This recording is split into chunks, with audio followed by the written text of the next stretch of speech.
How to view replies on Threads app. Hey everyone, welcome back to the channel. In today's video, I'm going to show you how to view your replies on Threads. So here, if you're using Threads app and want to check out the replies that you have made, there is a simple way to do it. So now, without further ado, let's get started. So first thing first, open the Threads app on your phone and make sure that you're logged into your account. And now here, once you're inside the Threads app, simply tap on the profile icon shown in the bottom right corner of the screen. And once you tap on it, you'll be prompted to the profile section.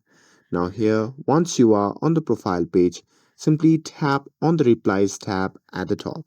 So here, once you tap on the Replies tab, here you will see all replies you have posted on different threads. So here, as you can see, mine are showing right here, including the most recent one. So if you ever want to delete it, just tap on the three dot next to it, and from the pop-up menu you can simply tap on delete. But I'm not deleting mine, but the option is there if you need it.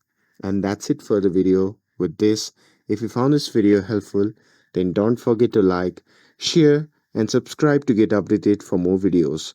Thanks for watching, and I'll see you in the next video.